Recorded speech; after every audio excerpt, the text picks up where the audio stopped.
celebrating the 38th Kalayawan Festival in Davao City 2023. Today is August 19 guys, 2023. Dito kami ngayon sa Magsaysay Park. Titingnan namin yung iba-ibang klase ng kubo. Actually, may 11 tribes pala ang Davao.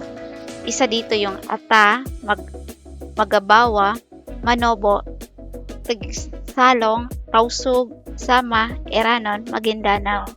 But, hindi ko kasi kabisado yung 11 tribes, so pasensya na po. Taga Davao ako, pero sorry. Anyway, eto nakapila na kami. Pina-follow natin yung protocol ng city government na kailangan pumila para maging payapa yung takbo. So, ayan.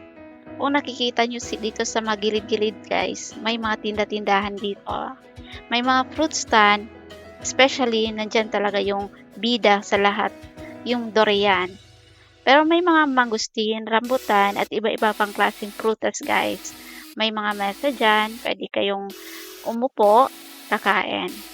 Anyway, dito na, papasok na kami, chine-check na yung gamit namin.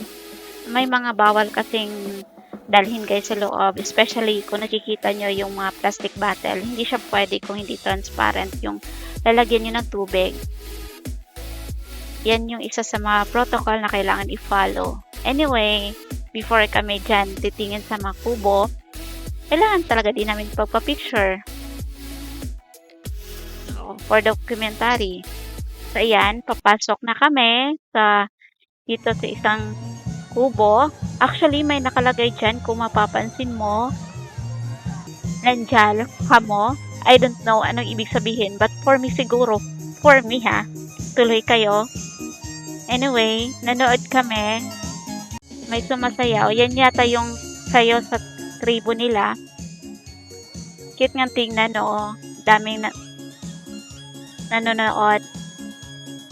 Ayan. Ganda ng damit nila.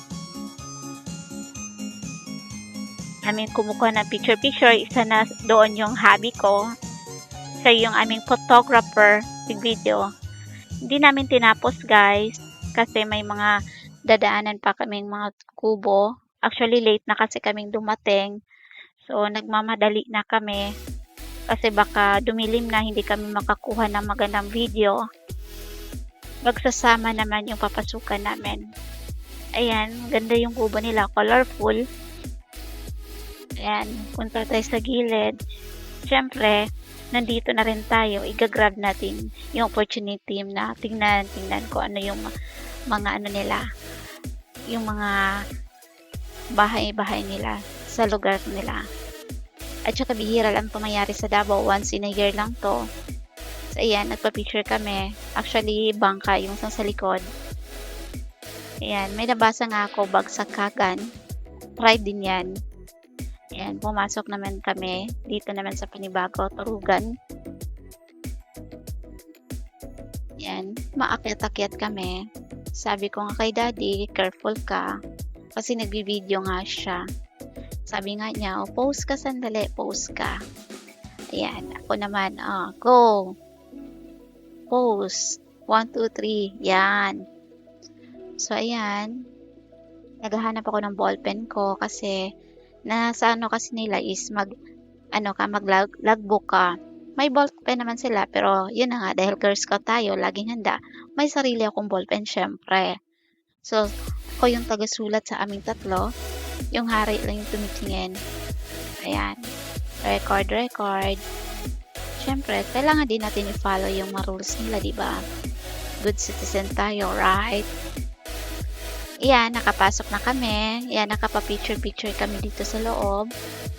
Ang ganda nga, yung mga decoration nila. Ayan, picture ulit din sa mga naka-costume. Along the way, nakita ko yung aking cook hadis before.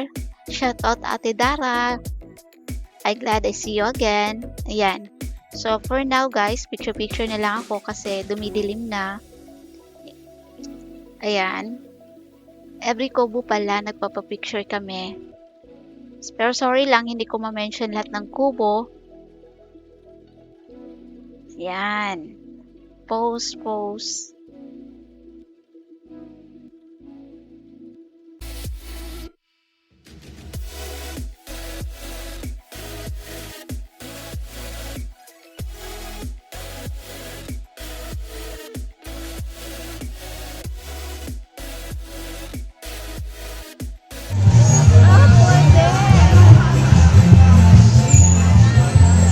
something.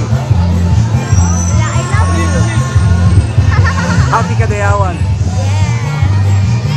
Yes. Ayan, as you can see, ayan. Lively na lively dito sa Davao. And ang isang maganda dito, yung local city government dito, they try to help the tribe.